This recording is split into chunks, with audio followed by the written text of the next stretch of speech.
Petite vidéo rapide pour vous montrer ce que vous aurez très rapidement là. Pour répondre en fait aux besoins d'un abonné, je vais vous montrer comment faire une mise à jour via un fichier JSON qui est déposé sur un serveur FTP distant. Et ensuite l'application, à chaque démarrage, comme c'était voulu, va vérifier qu'il y a une mise à jour. Si oui,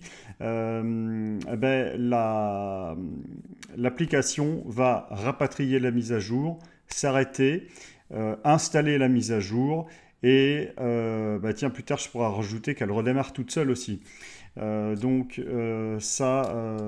ne l'ai pas fait, mais à la limite, tiens, je le ferai lors de la vidéo quand je vous expliquerai tout ça.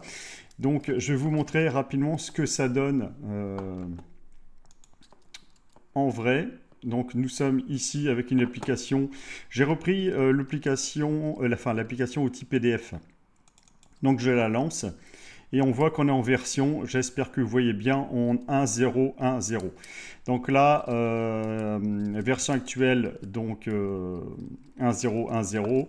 La mise à jour, ça sera la 30.1.3.8. Donc, elle est optionnelle. J'ai prévu différents types de mises à jour, des obligatoires, des optionnels.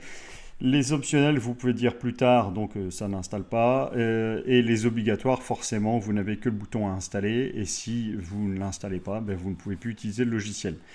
Ça peut être utile de faire cela si jamais vous avez des applications, vous avez changé beaucoup de choses. Et donc, il faut impérativement que vos utilisateurs mettent à jour. Ici, j'ai cliqué sur « Installer ».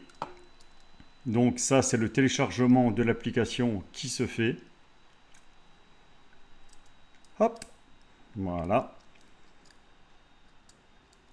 Donc, elle s'est arrêtée d'elle-même. Voilà, ici, nous avons donc voilà, l'installation qui se lance.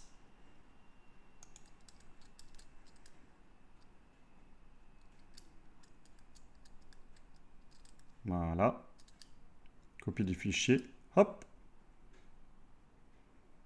Voilà. Et l'application, ah non, j'ai prévu, se relance d'elle-même.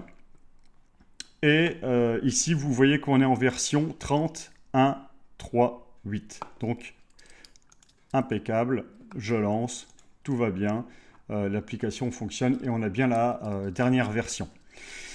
Alors, je vais vous faire une vidéo pour vous expliquer comment cela s'est fait et je réutiliserai cette vidéo-là parce qu'il y a deux choses sur ce projet-là qui sont super importantes. En plus de cela, j'ai voulu vous montrer une autre notion, une notion justement de PO, mais là, ça sera de PO avancé, où l'on verra la notion de procédure d'instance. Donc là, ça sera vraiment une notion super importante. Donc là, je vais faire la première vidéo pour répondre donc à l'abonné, ce qu'il voulait, et ça sert en même temps de cours. Bon, c'est une très vieille technique de mise à jour qui n'est plus trop utilisée. Il y en a plein d'autres que je pourrais vous exposer. Mais après, on repassera sur une autre vidéo pour de la PO. Et après, il faudra aussi que je continue parce que j'avais une autre demande d'un abonné justement pour les menus slide et l'alimenter par base de données.